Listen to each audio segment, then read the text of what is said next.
제가 오랫동안 그 이발을 해주셨던 분이 계셨습니다. 한 10년 그렇게 했는데, 이제 10년 됐으니까 아니면 이제 이런저런 얘기들을 하면서 이렇게 같이 했습니다. 그래 어느 날 제가 참 선생님은 이발을 참 잘하시는 것 같다. 그러니까는 늘 그렇지는 않습니다. 사실 헤어 디자인들이 다 비슷비슷한데 잘한다는 분은 한 7, 8번을 잘하는 것이고 못하는 분들은 뭐 서너 번 이렇게 잘하는 거지 그렇게 큰 차이는 없습니다. 그렇게 얘기를 하셨습니다. 참 많은 것들을 생각하게 해주셨습니다. 모든 일, 또 모든 사람, 모든 것들이 어떤 때는 잘하고 어떤 때는 잘못하기도 하는 것이죠. 10번에 한두 번은 다 실수한다. 그거는 이제 잘하는 사람이다. 10번에 뭐 한 5번 잘한다. 뭐 그 정도가 우리 인생이지 않을까. 근데 그래서 우리 이제 속담 이제 안 좋은 말이 있죠. 하나를 보면 열을 한다. 아주 안 좋은 말이죠. 이게 확증 편향에 빠지게 하는 아주 안 좋은 말이죠. 그래서 우리가 이런 사람들이 주로 쓰는 말이 있습니다. 그럴 줄 알았다. 너 그럴 줄 알았다. 이 무슨 의미로 보통 사용하십니까? 잘못했을 때 그럴 줄 알았다. 이 사실은 이건 예단과 편견에 사로잡혀 있었던 상태다. 그런 것입니다. 우리가 하나를 보면 하나만 아셔야 됩니다. 하나를 보면 하나만 안다. 그래서 이런 훈련들을 우리가 해가야지 어떤 사실에 대해서 바르게 이해할 수 있죠. 어떤 사람도 어떤 일도 완벽한 100도 없고 완벽한 빵점도 없습니다. 우리는 다 그 사이에 있는 것이죠. 그러면서 이제 우리가 이 모양도 저 모양도 있지만 조금 더 나은 모습으로 나아가는 것입니다. 특별히 신앙의 걸음에서도 우리가 백전백승도 없고 백전백패도 안 되는 것이죠. 우리가 신앙의 걸음이라는 것은 이 승률을 조금씩 그 빈도를 높여가는 것입니다. 조금씩 우리가 이제 매주일마다 우리가 회개의 기도를 하잖아요. 근데 우리가 매주일마다 하나님 잘못했습니다. 그것보다는 그래도 1년에 몇 번씩은 그죠. 이번 주는 그래도 제가 승리한 날도 있었습니다. 그런 날들을 늘려가라. 그런 날들을. 그래서 제가 기도 시간에 회개도 하지만 우리를 돌아봅시다. 그렇게 얘기를 합니다. 그래서 이제 그래도 제가 이번 주는 조금 지난주보다 나아졌습니다. 이렇게 우리가 이제 새로워지자는 것이죠. 그래서 우리가 조금씩 그렇게 어제보다 나은 오늘로 살아가는 것이 우리의 신앙생활이다 할 수 있습니다. 우리가 계시록의 7 교회들을 우리가 살펴보고 있습니다. 7 이 편지는 회람서신이다. 그래서 회람서신이라는 것은 무엇이냐면 돌려가면서 보는 것입니다. 에베소 교회, 그래서 에베소 교회만 보는 것이 아니라 에베소 교회도 보고 서머나 교회도 보고 사대 교회도 보고 이렇게 다 돌려가면서 이렇게 보라 하는 것입니다. 그런데 어떤 교회는 질책만 받는 교회 같고 또 어떤 교회는 또 칭찬만 받는 교회도 있었습니다. 그래서 근데 뭐 칭찬을 받는다 그래서 그 교회는 100점이고 질책을 받는다 그래서 그 교회는 빵점이다. 그런 게 아니다 하는 것이죠. 이 편지를 이렇게 돌려가며 읽으면서 너에게도 이런 면들이 있으니까 조심해라. 또 너희들에게 또 이런 면들이 있으니까 좋은 것이니까 더 분명하게 믿음으로 서가라. 그렇게 이제 권면을 하고 있는 것이죠. 그래서 질책만 있는 교회도 들어야 되고 또 칭찬만 있는 교회도 이 모든 것들을 다 들어라 하는 것입니다. 오늘 우리가 살펴볼 교회는 필라델피아 교회라는 것입니다. 필라델피아, 이건 이제 형제 사랑, 이름이 아주 좋은 그런 의미죠. 미국에 이런 도시도 있지 않습니까? 그렇죠? 이 교회는 이 서머나 교회와 마찬가지로 칭찬만 들은 교회입니다. 참 훌륭한 교회입니다. 주님으로부터 참 훌륭하다, 참 잘했다, 이런 칭찬만 들은 교회가 이 필라델피아 교회입니다. 이 편지를 보내는 분에게 있어 이렇게 얘기합니다. 필라델피아 교회의 사자에게 편지하라. 거룩하고 진실하사 다윗의 열쇠를 가지시니 곧 열면 닫을 사람이 없고 닫으면 열 사람이 없는 그가 이르시되 다윗의 열쇠. 이것은 이사야서 22장 22절에 나오는 말입니다. 내가 또 다윗의 집의 열쇠를 그의 어깨에 두리니 그가 열면 닫을 자가 없겠고 닫으면 열 자가 없으리라. 열쇠를 가진 자, 그 열쇠를 가진 자를 보낼 것이다. 그리고 열쇠를 가진 자가 이 땅에 오신 것이지요. 그 예수님이 말씀하시는 것입니다. 그 열쇠를 가졌다 하는 것은 무슨 의미입니까? 열쇠를 가진 사람이 주인인 것입니다. 주인. 그래서 그 다윗의 열쇠를 가진 자는 그 다윗의 나라, 하나님의 나라의 주인이다, 그 말입니다. 그래서 그 열쇠를 가졌기 때문에 오셔서 그 문을 열어주고 그 문에 들어올 수 있는 그런 권한을 가지신 분이 이 땅에 오셨다, 그 말입니다. 하나님 나라의 주인이 이 땅에 오셔서 우리가 하나님 나라에 들어갈 수 있는 열쇠를 가지고 우리로 하여금 그 나라에 들어갈 수 있도록 해주셨다 하는 것입니다. 하나님의 영원한 나라에 들어갈 수 있다 하는 것이죠. 우리가 지금 웰 리빙이라는 프로그램을 하면서 죽음에 대해서 우리가 지금 같이 배우고 있습니다. 죽음. 사람들은 죽음을 두려워합니다. 왜 그렇다고 그랬죠? 기억이 나시죠? 그죠? 예. 첫 번째는 소멸에 대한 두려움이다. 소멸, 사라져버릴 것이니까 두렵다. 두 번째는 영원한 이별에 대한 두려움이다. 더 이상 볼 수가 없다. 우리가 잠시 사랑하는 사람들과 헤어져도 섭섭하고 걱정이 되는데 영원히 헤어지니까 걱정이 되는 것이죠. 예. 사랑하는 분들에게 분명히 이야기를 하라 그랬습니다. 영원히 이별하고 싶지 않으면 예수를 믿읍시다. 이렇게 이제 권면을 하셔야 되죠. 세 번째 이유는 무엇이냐면 죽음 이유를 모르기 때문입니다. 우리가 다 죽습니다. 다 가죠, 그죠? 근데 그 후에 어떻게 되는지 모른다. 그것 때문에 우리는 다 막연한 두려움 속에 있는 것이죠. 그래서 이 죽음 이후에 대한 믿음 체계가 이제 우리가 지금 가지고 있는 여러 체계가 있지만 한 3가지 정도, 죽음 후에 이렇게 될 것이다 라는 3가지 정도의 믿음 체계가 있습니다. 첫 번째가 뭐냐면 막힌 문 체계입니다. 죽으면 끝이다. 스티브 호킹스라는 분이 컴퓨터에 전기가 끊어지면 고철덩어리지 무슨 영혼이 있냐, 사람도 죽으면 고깃덩어리다, 이렇게 얘기했습니다. 우리의 영혼, 우리의 자, 하나님과 교제하는 영, 이런 것들은 과연 없는가? 우리는 과연 이 물질로만 되는 고깃덩어리인가? 이제 그런 분이 계시다는 겁니다. 두 번째는 다중문이라는 믿음 체계가 있습니다. 죽고 나도 우리의 삶은 계속 반복된다 하는 것입니다. 환생이 있고 윤회라는 사상이 있습니다. 환생은 내가 또 다른 사람으로 태어난다 하는 것이 환생입니다. 윤회라는 것이 있죠. 윤회라는 것은 내가 어떤 때는 동물로 태어나기도 하고 사람으로 태어나기도 하고 아수라로 태어나기도 하고 지옥에 떨어지기도 하고 천상에 가기도 한다. 이게 이제 윤회 사상입니다. 그런데 내가 이렇게 좋은 곳에 가려면 어떻게 되느냐? 업을 쌓으셔야 됩니다. 업. 그러니까 좋은 일을 많이 해야 되는 거죠. 뭔가 많이 베풀고 이래야 우리가 이렇게 좋은 곳에 갈 수 있다. 근데 과연 우리가 얼마의 업을 쌓으면 안심이 될까요? 얼마의 업을 쌓으면? 예. 우리는 업을 많이 쌓기 위해서 어떤 때는 더 싸우고 경쟁합니다. 죽은 자를 위해서 대신 업을 쌓기도 합니다. 종교 타락의 근본 원인이 됩니다. 인간의 무엇으로 천국을 얻을 수 있다. 아주 걱정스러운 것들이죠. 기독교는 유일문, 하나의 문이다, 그렇게 말씀합니다. 요한복음 10장 9절에는 내가 문이니 누구든지 나로 말미암아 들어가면 구원을 받고 또 들어가며 나오며 꼴을 얻으리라. 내가 문이다, 천국에 들어가는 문이다, 그렇게 선언을 합니다. 내가 곧 하나의 문이다, 유일한 문이다, 그렇게 말씀합니다. 누가 그런데 이 문 안으로 들어갈 수 있느냐? 누가 들어갈 수 있느냐? 요즘 우리가 디모데 전서를 새벽기도 때 같이 공부하고 있는데 이렇게 말씀합니다. 하나님은 모든 사람이 구원을 받으며 진리를 하는 데 이르기를 원하시느니라. 그가 모든 사람을 위하여 자기를 대성물로 주셨으니 기약이 이르러 주신 증거니라. 누가 이 하나님 나라에 들어갈 수 있느냐? 모든 사람이다. 모든 사람들이 다 들어갈 수 있다. 모든 사람들이. 어떻게 들어가느냐?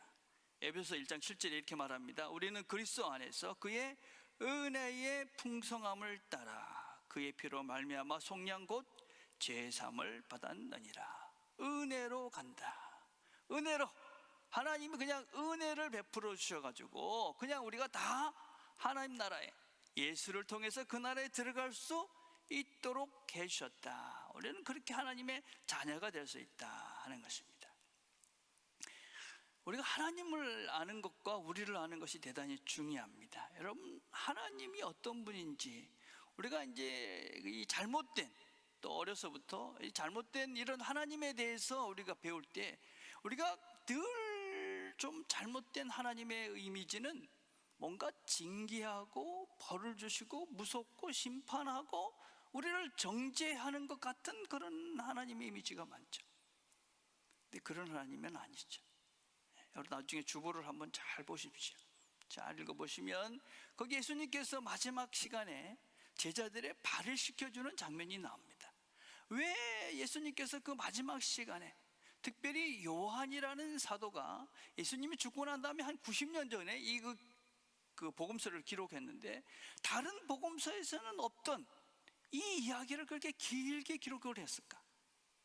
왜 그랬을까? 사람들이 하나님을 잘 모르는 거예요. 복음서에서 많이 얘기를 했는데도 하나님이 어떤 분인지를 모르는 거예요. 그래서 우리는 많은 사람들이 어떤 생각을 하면 우리 스스로가 누구로부터 사랑을 받을 만한 자격이, 또 특별히 우리가 특별한 그런 사랑을 받으면 주제 파악이 안 돼가지고 부담스러운 거예요. 하나님이 나를 사랑하신다, 내가 한 것이 아무것도 없는데 나를 사랑하신다, 그러면 내가 이게 뭔가 그게 맞나? 이러고 착각을 한다는 것이죠. 예수님께서 이 제자들의 발을 씻겨준 사건이 어떤 사건이냐? 예수님은 선생님이죠. 주인이죠. 주인인데 종의 모습으로 제자들의 발을 씻겨주십니다. 그 종들은 사실은 그런 대우를 받을 아무런 조건이나 자격이 없습니다. 네, 그 발을 씻겨주십니다. 왜냐? 아무런 조건 없는 사랑이 있다는 것입니다. 아무런 조건 없는 사랑. 하나님의 사랑은 아무런 조건 없는 사랑이다. 그럼 이거를 우리가 무슨 하나님께 사랑받을 만한 어떤 짓을 해서 우리가 천국에 간다, 이런 생각에서부터 벗어나는 것이 하나님을 이해하는 시작입니다. 하나님, 우리가 뭘 해가지고 영생을 얻을 만한 존재가 못 되고, 뭘 해야 우리가 영생을 얻을 수 있겠습니까? 그런 존재가 아닌 것이지. 그래서 여러분, 그 조건 없는 사랑을 성경에서는 은혜다 이렇게 부르는 겁니다. 은혜로 아무런 조건 없이 하나님께서 우리들에게 이 영원한 나라를 선물로 주신다. 그래서 우리가 이 복음에 어떤 하나님을 믿는데 제일 큰 걸림돌이 무엇이냐면 율법주의고 도덕과 윤리라는 것이죠. 우리가 윤리적으로 되고 도덕적으로 돼야지 천국에 갈 수 있다, 율법을 지켜야 천국에 갈 수 있다라는 것이 우리에게 큰 걸림돌이죠. 주제 파악이 안 된 거죠. 우리 주제가 그런 주제가 못 되는 것인데 착각을 하고 있는 것이죠. 하나님의 조건 없는 사랑으로 우리가 하나님 나라에 들어간다. 그게 은혜다. 그러니까 사람들이 이런 질문을 또 합니다. 아니, 은혜라고 그러시면서 믿음이 있어야 된다고 하지 않습니까? 그 믿음은 도대체 어떤 자격 아닙니까? 그럼 믿음이라는 것은 무엇이냐면 그 은혜에 대한 반응이죠. 반응, 응답인 것입니다. 하나님의 사랑에 대해서 그렇습니다, 당신의 은혜가 아니면 당신의 사랑 덕분에 내가 하나님의 나라를 누립니다. 내가 천국에 갑니다. 내 힘으로 안 되는 거 내가 아니, 당신이 나를 그렇게 사랑해서 내가 천국을 가게 해주셨군요. 감사합니다. 나 같은 죄인을 사랑해 주시니 감사합니다. 그게 믿음이죠. 믿음은 뭔가를 하는 것이 아니라 하나님의 은혜에 대한 나의 반응, 응답인 것입니다. 하나님께서 천국민이 여기 있다, 이러면 영생이 있다, 진리가 있다, 그렇게 우리를 초청하시는 것이죠. 그럼 다 천국에 넣어주시면 되잖아요. 예, 모든 사람들이 다 들어올 수 있는 것이죠. 예수를 통해서, 예수가 그분이 모두를 위해서 죽으신 것이고 모두에게 그 문을 열어놓으신 것이고, 여러분이 응답하면 은혜로, 조건 없는 사랑으로 그분 안으로 들어가는 것입니다. 하나님은 우리를 조건 없이 사랑하신다. 하나님의 사랑에는 아무런 조건이 없다. 우리의 구원에는 아무런 조건이 없다. 그게 우리 신앙의 첫걸음이죠. 자, 그런데 이 문에 들어온다는 것은 단순히 죽음 이후의 삶만을 의미하지는 않습니다. 우리의 문제는 무엇이냐면, 우리가 죽고 천국 간다고 그러니까 그냥 그건 죽고 난 다음에 문제야 라고 생각하는 것이죠. 그 세계를 우리가 여기서 경험하고 알지 못하면 안 되는 것입니다. 예.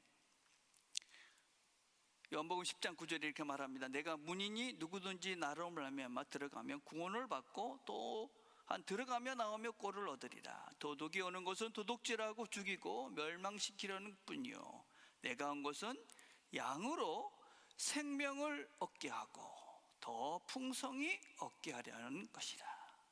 생명을 얻고, 그리고 그 생명, 살아있는 삶을 누리게 하기 위해서 오신 것이다. 우리의 삶을 풍성하게, 이 땅에서 하나님과 함께하는 삶을 우리가 경험케 하기 위해서, 영생이 무엇인지를 우리가 누리게 하기 위해서 하나님께서 이 땅에 오셨다. 우리에게 그 삶을 보여주신 것이다 라고 얘기하는 것입니다. 금주에 제가 읽은 책이 이제 트렌드 코리아 2024, 트렌드 한국교회 2024 이런 책들을 읽었습니다. 그러니까 내년도 2024년도에 이 한국 사회가, 또 한국 교회가 이렇게 될 것이다, 그런 거를 이제 전망해 놓은 그런 책입니다. 2024년 대부분의 연구자들의 견해는 많은 부분이 비관적이다. 2024년 이제 이후에 당분간은 첫 번째 특징은 평균이 없는 사회가 될 것이다, 그렇게 얘기했습니다. 그 말은 무엇이냐면 소득의 불균형, 양극단의 사회가 될 것이다. 상대적인 박탈감이 더 커지는 사회가 될 것이다. 제가 생각하기에는 한국은 미국식 자본주의를 따라가고 있죠. 그래서 이런 갈등적 요소가 당분간은 더 많아질 거라고 생각합니다. 그런데 그 과정을 지나고 나면 이제는 좀 건강한 민주주의로 자리 잡지 않을까. 우리나라는 사실은 짧은 기간 안에 급속한 성장을 이뤘습니다. 변화가 일었었죠. 그러니까 사실은 많은 갈등적인 요소가 있을 수밖에 없습니다. 근데 이런 분배의 문제, 양극화의 문제들은 일정한 기간 동안은 이런 현상들이 보일 것입니다. 근데 정치적으로 좀 성숙되고 또 우리 인식이 좀 새로워지면 이렇게 양극으로 가는 것은 서로에게 안 좋다 하는 것을 깨닫게 될 것이고, 그리고 어느 정도 시간이 지나면 이런 갈등적인 요소가 서서히 해소될 것이라고 생각을 합니다. 모든 역사 속에 보이는 실제죠. 물론 우리는 지금 그 과정을 지나가고 있기 때문에 당분간은 힘들 것이 분명합니다. 교회도 양극단으로 갈 것이다. 큰 교회는 더 커져갈 거고 작은 교회들은 점점 사라지게 될 것이다. 그러나 그것도 일정 기간이 지나고 나면 큰 교회에 대한 반성들이 시작될 것입니다. 이미 서구에서는 많이 되어졌습니다. 그리고 건강한 교회가 어떤 교회인가, 그런 교회에 대한 바른 이해가 생길 것이고 건강한 교회 공동체가 새롭게 세워질 것이라고 생각을 합니다. 그래서 지금은 그런 갈등과 어떤 문제가 청지되어 있어서 양극화가 심화가 되는 그런 기간들을 우리가 일정 기간 보낼 것이다 하는 것입니다. 또 다른 화두는 수축사회입니다. 모든 것이 줄어들 것이다. 지금 젊은 세대들이 앞으로 우리가 누렸던, 기성세대들이 누렸던 그런 팽창은 없다. 잘 기억하셔야 됩니다. 우리 지금 기존 우리가 누렸던, 지금 기성세대 5, 60대들 70대들이 누렸던 그런 날마다 새로워지는 경제성장률이 7%, 8% 됐던 그 시대 때 팽창은 이제는 없다. 수축 시대다. 전략하고 검략해야 되는 시대가 왔다 하는 것입니다. 앞으로 우리나라는 그렇게 될 것입니다. 우리가 이제 중국이나 인도처럼 이렇게 잘하는 것들은 없습니다. 수축 사회가 될 것이다. 교회는 더 심각해질 것이다. 2012년에 개신교, 우리 기독교인들이 19세 이상이 전체 인구, 한국 전체 사회의 22.5%였습니다. 그러다가 10년이 지난 2012년에 22.5%였는데 2022년 작년에 우리 개신교인들이 얼마였냐면 15%였습니다. 7.5%가 줄었습니다. 앞으로 10년 후에 2032년에는 어떻게 될 것이냐? 10%로 줄 것입니다. 2022년 기독교인들이 몇 명이었냐면 771만이었습니다. 771만 명. 그런데 2032년에는 521만이 될 것이다. 약 200만에 가까운 숫자가 줄어들 것이다. 3분의 1이 줄어들 것이다. 지금 성도들을 이렇게 분석을 해보면 대부분의 성도들 95%가 대부분 신앙을 언제 가졌느냐? 중학교 때 가졌다고 그럽니다. 중학교 이전에 대부분의 신앙을 가졌다. 이게 이제 연구 결과입니다.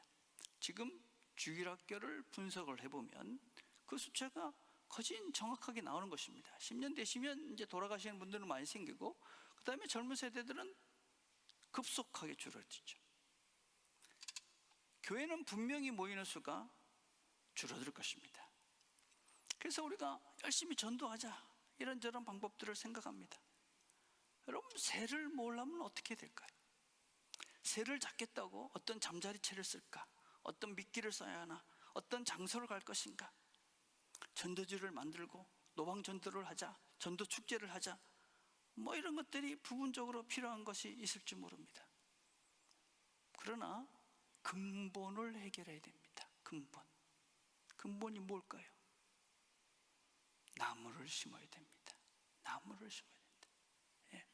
우리가 나무가 되어야 합니다. 나무가 되어야 됩니다. 쉴만한 공간이, 쉴만한 사람들이, 쉴만한 교회 공동체가 되어야 되는 거죠. 지치고 힘든 사람들이 모여서 힘을 얻는 것. 그래서 우리가 서로에게 쉴만한 나무가 돼서 우리가 이 자리를 지키면서 서로에게 의지될 수 있는, 그래서 모여들 수밖에 없는 공동체가 되어야 되는 것이죠. 그러면 우리가 쉴만한 나무들이 되어져 있으면 오라고 하지 않아도 모이는 것이죠. 2024년 트렌드 중에 하나가 무엇이냐면 외로움의 시대다. 점점점 외로움은 더 확장될 것입니다. 시간이 지날수록 외로움은 더, 노인은 노인대로, 젊은이들은 젊은이대로 더 큰 외로움 속에 빠질 것입니다. 사람은 사람들을 만나러 하지 않을 것입니다. 그런데 더 사람을 그리워하는 시대가 된다. 안 만나려고 하는데 만날 수 없는데 사람은 더 그리워지는 세대. 교회가 나무가 되어져 있으면, 나무들이 풍성하면, 쉴만한 그늘로, 쉴만한 공간이 되어져 있으면 사람들은 모이는 것이죠. 시냇가에 심겨진 나무 같은 삶. 복 있는 사람은 오직 여호와의 율법을 즐거워하여 그의 율법을 주야로 묵상하는 자로다. 그는 시냇가에 심은 나무가 철을 따라 열매를 맺으며 그 잎사귀가 마르지 않음과 같으니 그가 하는 모든 일이 다 형통하리로다. 하나님 말씀 속에서 살아가면서 우리가 말씀을 꼴을 먹으며 풍성해지는 나무가 될 때, 넉넉한 나무가 되면 여러분, 이 세상의 축소됨에 대해서 걱정할 필요가 없는 것이죠. 진정한 쉼의 공동체. 내가 나무인가? 여러분, 그 풍성한 삶이라는 것은 어떤 것이냐? 풍성한 삶. 에베소 1장 5절에 이렇게 말합니다. 그 기쁘신 뜻대로 우리를 예정하사 예수 그리스도로 말미암아 자기의 아들들이 되게 하셨으니 이는 그가 사랑하는 자 안에서 우리에게 거저 주시는 바 그의 은혜의 영광을 찬송하게 하려는 것이라. 우리의 풍성한 삶이라는 것은 그냥 이 땅에서 배부르고 등 따시는 삶이 아니라 하나님의 자녀의 삶, 하나님의 영광을 찬송하는 영광스럽고 명예스러운 삶을 얘기합니다. 하나님의 영광을 드러내는 삶, 하나님의 이름을 드러내는 삶. 그래서 우리 존재가 달라지는 삶, 진정한 나무가 되는 삶, 풍성함이 있는 삶. 천국만 가면 된다. 내가 이 땅에서는 내 마음대로 살고 천국만 가면 되지. 그게 죄의 본성이죠. 죄의 본성, 게으른 죄의 본성, 하나님을 제대로 알지 못하고 진정한 삶이 무엇인지를 모르는 이 타락한 인간들의 게으름의 본성. 천국만 가면 되지, 여기서 내 욕심대로 내 마음대로 살고 하나님 자녀의 영광스러운 삶이 아닌 것이지. 그런 것은 없는 것입니다. 그런 것은 없다. 여기 하나님이 없는데, 여기 하나님이 없는데 무슨 영혼의 하나님이 있습니까? 그래서 하나님께서 우리에게 생명과 풍성한 삶을 보장해 주시는 거죠. 우리가 하나님의 그 마음을 우리 속에 담고, 하나님을 담고 그 하나님이 열어놓으신 그 영광스러운 삶에 대한 우리의 열망이 있으면 우리는 여기서 그 생명과 그 풍성한 삶을 누리는 것이죠. 여기서 누리시는 겁니다. 지금. 아니, 내가 뭐가 있어야지요. 우리가 뭐가 있어야 될까요? 뭐가? 계시록 3장 8절에 이렇게 말합니다. 볼지어다 내가 내 앞에 열린 문을 두었으되 능히 닫을 사람이 없으리라. 내가 내 행위를 아노니 내가 작은 능력을 가지고도 내 말을 지키며 내 이름을 배반하지 아니하였도다. 내가 작은 능력을 가지고도 믿음을 지켰다. 여러분, 우리의 능력이 뭘까요? 우리가 가지고 있는 능력, 우리가 가지고 있는 힘은 도대체 뭘까요? 지금 의사 증원 문제로 시끄럽습니다. 그렇죠? 의사가 더 많이 필요하다, 의대상을 늘려야 된다. 그러니까는 몇 년에 걸쳐서 나라가 시끄럽죠. 여러분, 의사들의 힘은 뭘까요? 여러분, 의사들의 힘은 병원에서 환자를 고치는 것이 진정한 힘이죠. 존재의 이유죠. 의사들이 파업하겠다 그래가지고 정부가 그냥 온 나라가 벌벌 떨고 있잖아요. 뭐 하는 건지 모르겠습니다. 그죠? 교회의 힘은 무엇입니까? 교회의 힘은 뭘까요? 대통령이 되겠다는 사람들이 대형교회 목사 앞에 가서 부탁을 하고, 목사가 죽으면 대통령이 화환을 보내고, 대형 집회나 대형 교회에서 모임을 하면 국회의원이나 시장들이 와서 축사를 하고, 선거철이 되면 후보들이 와서 교회에 와서 찾아다니는, 그게 교회의 힘일까요? 교회의 힘은 어디서 오는 건가? 우리의 진정한 힘은 뭔가? 고린도서 1장 18절 이렇게 말합니다. 십자가의 도가 멸망하는 자들에게는 미련한 것이요 구원을 받는 우리에게는 하나님의 능력이라. 우리의 진정한 능력은 십자가의 도다. 하나님이 자기 자신, 자기 아들을 아끼지 않고 내어주신 그 사랑이, 그 사랑의 힘이 우리의 능력이고 하나님의 능력이죠. 우리는 그 하나님의 사랑을 믿고 그 사랑의 힘으로 세상을 사는 자들입니다. 내 능력이 아니죠. 내가 가지고 있는 그런 것들이 아니라 나와 함께 하시는, 나를 사랑하시는 그 하나님의 사랑이 나의 교회의 능력이죠. 그 사랑이 있기 때문에 우리 육신이 좀 쇠퇴해져도, 우리의 물질적인 것들이 좀 부족해도 하나님이 여기 계시며 나를 영혼까지 이끌어 가실 것이다. 영혼까지 안심이 되는 거죠. 이 땅에서 우리가 얼마나 더 살겠어요? 하나님이 그렇게 얘기하시는 거죠. 걱정하지 말라고. 여러분, 이 십자가의 도가 무엇입니까? 사랑이며 희생이며 죽음인 거죠. 사랑으로 죽는 것이죠. 거기에 뭐가 시작이 됩니까? 부활과 평화가 시작되는 거죠. 우리의 진정한 힘이 무엇이냐? 사랑으로 죽는 겁니다. 쉽지 않죠, 그죠? 우리 죽기 싫잖아요, 그죠? 만만한 일은 아닙니다, 그죠? 근데 하나님께서 우리에게 뭐라고 말씀하십니까? 그 대단한 일이 누구에게 주어졌느냐? 작은 능력으로. 여러분, 필라델피아 이 교회는 이 작은 능력으로 말할 정도로 정말 작은 공동체였습니다.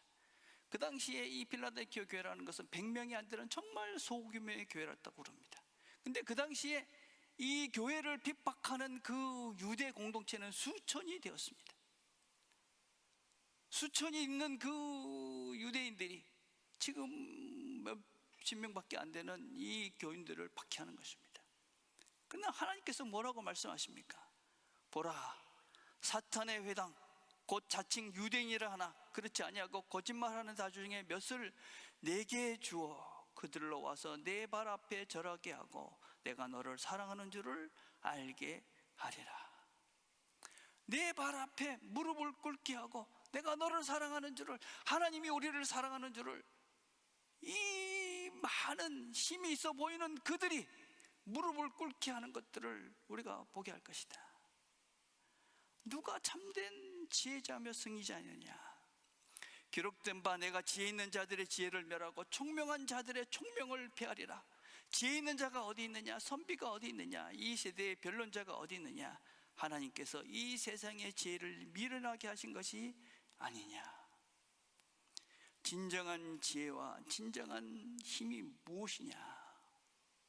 우리가 보기에 죽는 것이 무슨 힘인가? 십자가에서 그렇게 죽어버린 것이 무슨 능력인가? 아니다. 진정한 힘은 거기서부터, 그것이 우리의 힘이다. 죽어야 하나님이 부활의 능력으로 우리의 삶을 새롭게 하신다. 작은 능력이 아무것도 아닌 것 같은 그것이 이 세상을 새롭게 하는 것이죠. 이 필라델피아 교회가 그래서 받은 복이 무엇입니까? 내가 나의 인내의 말씀을 지켰은즉 내가 또한 너를 지켜 시험의 때를 면하게 하리니 이는 장차 온 세상에 임하여 땅에 거하는 자들을 시험할 때라. 이 본문은 세대주의자들이 성경을 문자적으로 해석하는 사람들이 봐라, 예수님께서 공중에 임하실 것이다, 그래서 휴거라고 얘기할 때 사용했던 그런 말입니다. 본문을 잘 모르기 때문에 그렇습니다. 이 말씀은 우리의 믿음을 지켜주신다 하는 것입니다. 우리가 작은 믿음을 가지고 이 걸음을 걸어가면 적은 공동체지만 우리의 믿음이 적어 보이지만 여전히 하나님은 우리를 지켜주실 것이다. 하나님의 능력으로 우리가 보기에 정말 이게 무슨 힘이 있을 것 같습니까? 하는 그 십자가의 능력, 그 사랑을 붙잡고 하나님과 함께 사는 자들을 하나님께서 그 길을 갈 수 있도록 지켜주신다. 우리가 못나서 넘어지기도 하고 자빠지기도 하지만 우리가 여전히 그 십자가의 능력을 의지하고 걸어가면 하나님이 지켜주신다. 포기하지 말라. 하나님이 포기하지 않으니까 우리에게도 포기하지 말라, 그렇게 말씀하신 거죠. 또 다른 약속이 무엇입니까? 이기는 자는 내 하나님의 성전의 기둥이 되게 하리니 그가 결코 다시 나가지 아니하리라. 내가 하나님의 이름과 하나님의 성 곧 하늘에서 내 하나님께로부터 받은 새 예루살렘의 이름과 나의 이름을 그의 위에 기록하리라. 우리가 그 믿음을 지켜가는 자들의 심령 위에 하나님께서 새겨놓은 이름들이 있다. 그걸 보면서 우리가 그 이름들을, 주께서 새겨놓은 그 이름들을 날마다 확인해 가면서 확신하는 것입니다. 하나님이 나를 지키시는구나, 하나님이 나와 함께 하시는구나, 나를 영원까지 이끌어 가시는구나. 그런데 그런 우리가 하나님의 성전 기둥이 된다. 여러분, 당시에 이 필라델피아 교회는 이 지진이 많았었습니다. 그래서 기둥이 정말 중요하던 곳이 바로 이 필라델피아 교회입니다. 기둥이 누가 기둥이 되느냐? 이 세상을 떠받치고 교회를 떠받쳐가는 것이 누구냐? 작은 믿음으로 십자가의 능력을 의지하고 하나님의 사랑을 가슴에 품고 그 사랑으로 살아가는 그들이 이 세상을 떠받치고 있는 기둥이다. 하나님 나라의 기둥이다. 여러분, 우리가 교회가 줄어든다고 걱정할 필요가 없습니다. 여러분, 교인의 숫자가 교회를 지켜주는 것이, 세상을 지켜주는 것이 아닙니다. 적은 수지만, 작지만 하나님의 능력인, 이 하나님의 능력인 십자가의 도를, 십자가의 능력을 믿고 사는 자들이 교회를 지키는 자들이며 세상을 지키는 자들인 것이죠.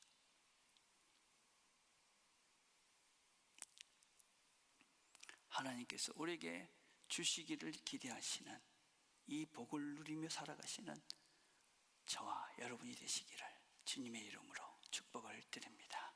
기도하겠습니다.